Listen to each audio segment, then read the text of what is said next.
In the name of Allah, who is the most merciful and beneficial. My dear students, मैं हूँ रमेश खान और आप देख रहे हैं CGPA Genius. Welcome to my YouTube channel.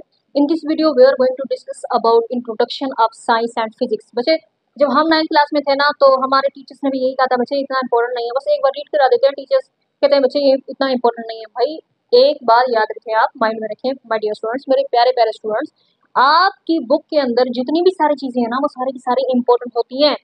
सारी की सारी चीजें इंपॉर्टेंट होती हैं. माना कि आपके एग्जाम में ये सवाल नहीं आएगा कि साइंस क्या है, बट जब आप जाओगे कॉम्पिटिटिव एग्जाम्स में तो डेफिनेटली एमसीक्यूज इन्हीं चीजों से बनते हैं जिनको आप इंपॉर्टेंट ना समझ करके स्किप कर जाते हो. तो बच्चे टेंशन की कोई बात नहीं है, आप उस CGPA जीनियस चैनल की तरफ कर दो सब्सक्राइब और बस सारी चीजों को डिस्कस करेंगे डिटेल से जो भी हमारी बुक के अंदर है.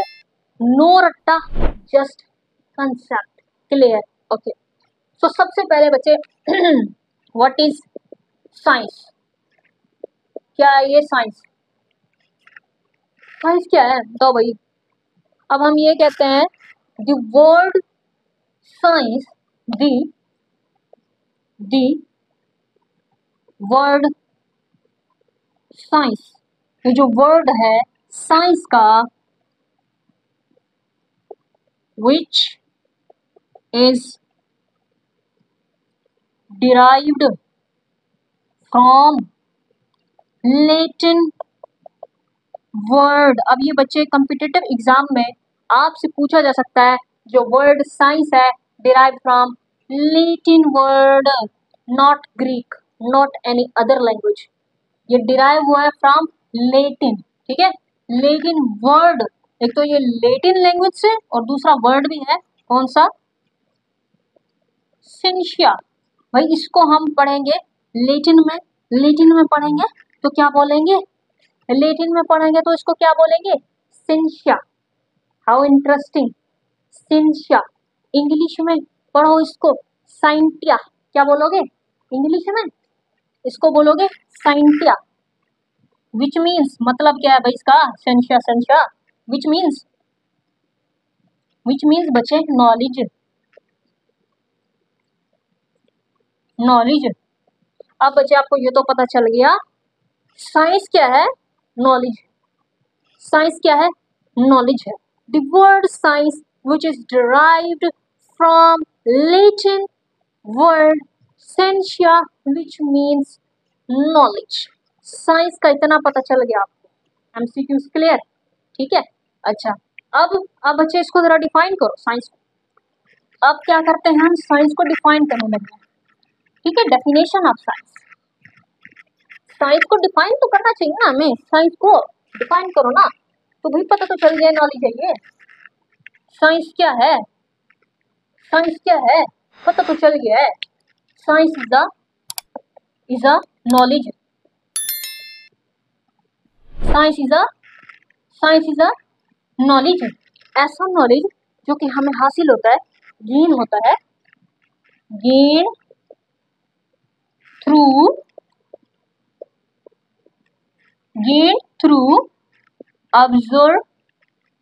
observations and experimentations.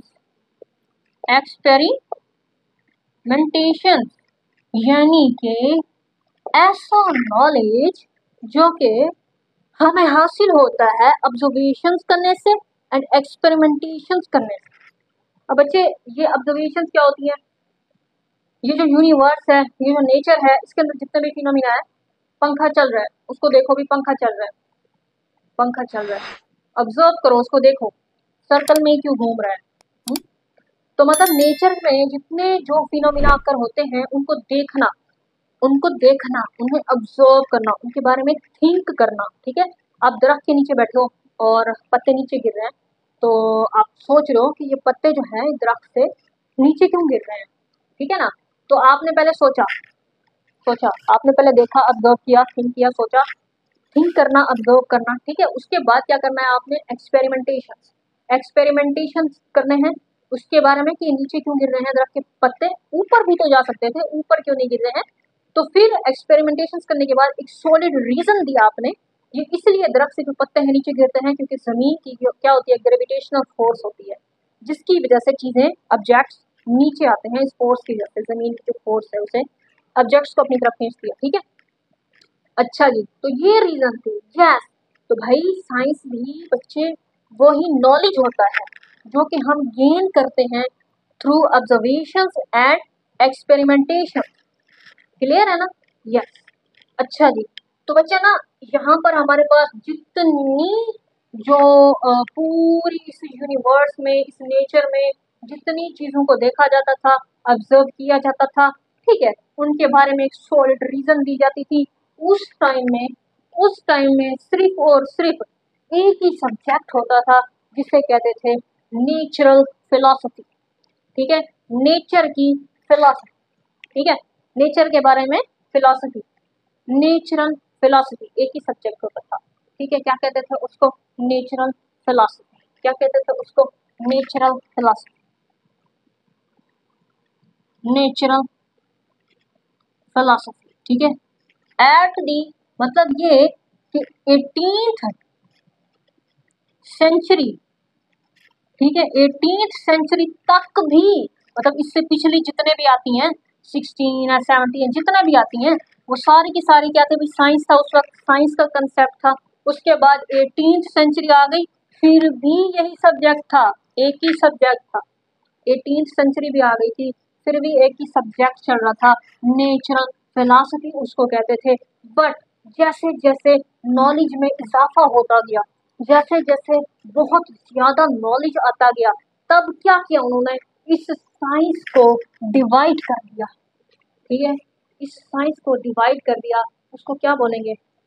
उसको क्या बोलेंगे? ठीक है, ये जो साइंस है, उन्होंने कहा ये साइंस जो है ना एक्चुअली, ठीक है, इन्होंने कहा ये साइंस जो है उसको टू स्ट्रीम्स में डिवाइड करते हैं। ठीक है, टू स्ट्रीम्स में डिवाइड कर दिया। एक को हमने कह दिया फिजिकल साइंसेस और दूसरी को हमने कह दिया बायोलॉजिकल साइंसेस। अब बच्चे नेचर में जितने प्रोसेस होते थे उसके बारे में ऑब्जर्व करते थे, एक्सपेरिमेंटेशन करते थे, ठीक है, वो सारा का सारा साइंस था। बट जैसे जैसे नॉलेज में इजाफा होता गया, 18th सेंचुरी आ गई थी, फिर भी एक ही सब्जेक्ट था जिसे नेचुरल फिलॉसफी कह रहे थे। फिर उन्होंने सोचा भाई भाई अब ये जो साइंस है ना, इसको क्या कर दिया? टू स्ट्रीम्स में डिवाइड कर दिया। एक है जी फिजिकल साइंसेस, दूसरी है जी बायोलॉजिकल साइंसेस। ठीक है, यानी उन्होंने कहा जो नॉन लिविंग थिंग्स हैं, नॉन नॉन लिविंग थिंग्स, ठीक है, और यहाँ पर लिविंग लिविंग थिंग्स। ठीक है, मतलब ये है कि फिजिकल साइंसेस में नॉन लिविंग थिंग्स को क्या करेंगे? स्टडी करेंगे, थिंग्स। ठीक है, नॉन लिविंग थिंग्स क्या होती हैं? बेजान अशिया। ठीक है, बेजान अशिया, बोर्ड मार्कर भाई, बोर्ड है, ईंट है, पंखा है, ये सारी सारी जो है क्या है? Non living things. Living things कौन सी होती हैं? इंसान है, जानवर है, पौधे हैं, ठीक है, ये सारे के सारे नेचर के अंदर है ना। तो भाई जो लिविंग थिंग्स है उनकी स्टडी करेंगे, वो क्या करेंगे? Biological sciences. जो नॉन लिविंग थिंग्स है उनकी जो स्टडी है वो सारी की सारी क्या थी? Physical sciences. वो क्या कहलाते थे? Physical science. ठीक है, फिर क्या हुआ? जब आई 19th सेंचुरी, ठीक है ना, ये तो सारा का सारा जो प्रोसेस आ रहा था 18th सेंचुरी तक यही चीजें चल रही थी। ठीक है ना, यही चीजें चल रही थी, फिजिकल साइंसेस और बायोलॉजिकल साइंसेस, यही कंसेप्ट चल रहा था।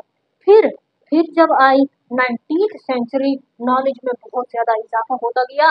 फिर 19th सेंचुरी के बाद तो बहुत ही ज्यादा इजाफा होता गया नॉलेज में। अच्छा, तो हम ये देखते हैं, तो जब 19th सेंचुरी आई तो फिर क्या हुआ? तो फिर ये जो साइंस है ना, इसको ना 5 डिस्टिंक्ट डिसिप्लिन्स में डिवाइड कर दिया। ठीक है ना, उसको देखते हैं कि कौन से। अब यहाँ पर लिख दो भाई, इस मार्कर को क्या हो गया? ये साइंस है ना, ठीक है। अब इसको उन्होंने कहा नंबर 1, ओहो, नंबर 2, नंबर 3, नंबर 4, नंबर 5। बच्चों उन्होंने क्या कहा, उन्होंने कहा भाई ये डिवाइड हो गई फिजिक्स में, केमिस्ट्री में, ठीक है ना बच्चे। ओके, फिजिक्स में, केमिस्ट्री में, एस्ट्रोनॉमी, जियोलॉजी और मेट्रियोरोलॉजी,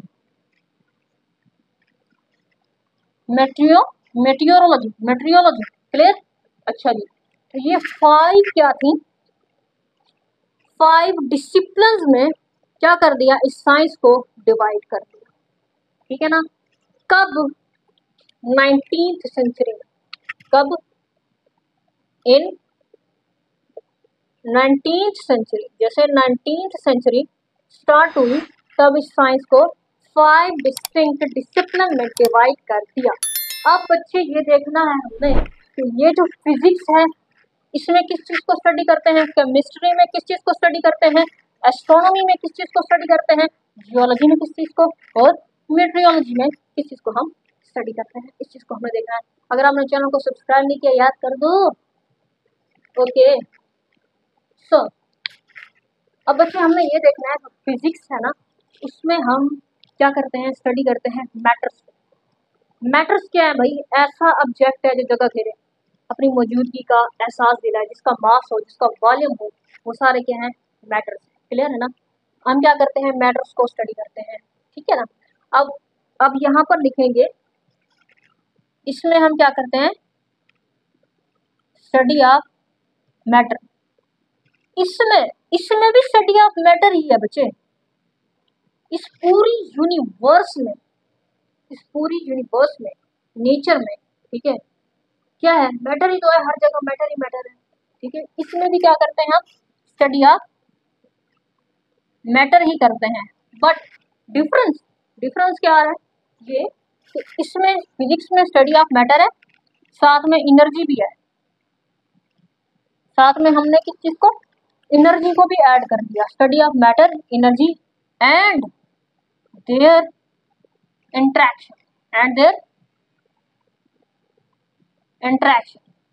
इंटरेक्शन, बाहमी अमल, इनका आपस में बाहमी ताल्लुक, बाहमी अमल, उसको क्या कहते हैं हम, इंटरेक्शन। तो फिजिक्स में हम स्टडी करते हैं मैटर को, एनर्जी को एंड देयर इंटरेक्शन। केमिस्ट्री में भी हम क्या करते हैं, स्टडी ऑफ मैटर, ठीक है। हम मैटर को स्टडी करते हैं at microscopic and macroscopic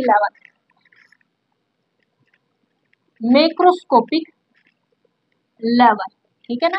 okay, astronomy क्या है बच्चे, अब ये माइक्रोस्कोपिक, छोटे लेवल पे छोटी छोटी चीजें जो कि आंखों से नहीं देख सकते, हम अपनी आंखों से नहीं देख सकते।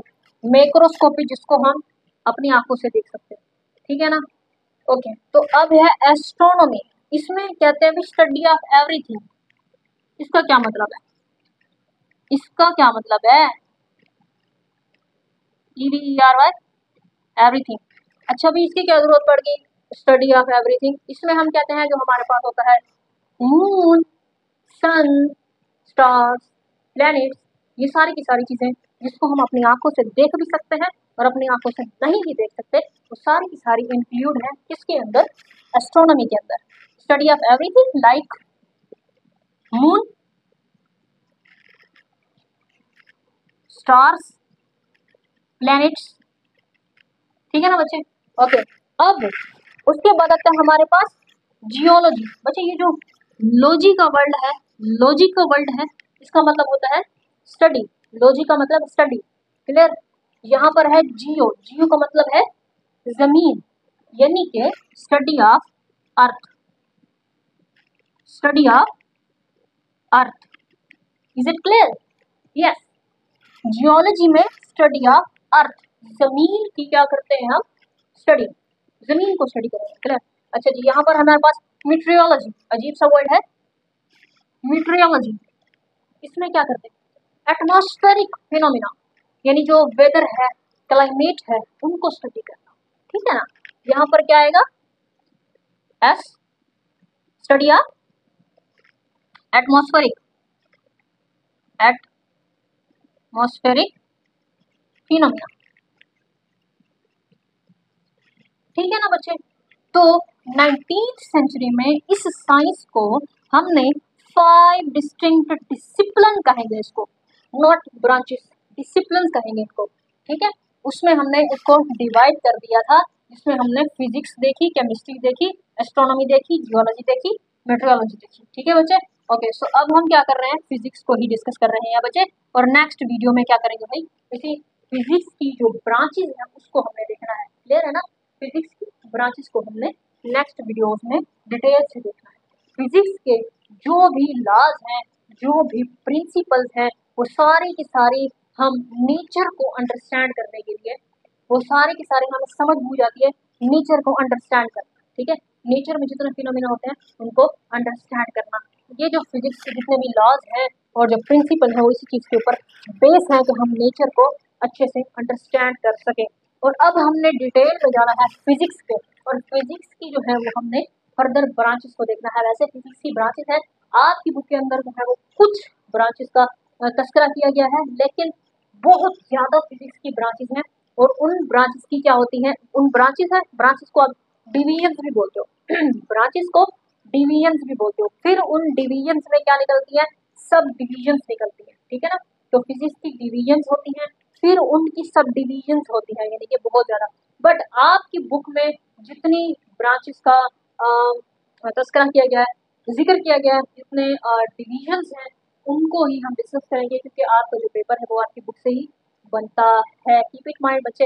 ओके, तो मिलेंगे इंशाल्लाह नेक्स्ट वीडियो में, जिसमें हम डिटेल से देखेंगे, मजीद फिजिक्स को देखेंगे और मजीद इसकी जो ब्रांचेस हैं उनको डिस्कस करेंगे।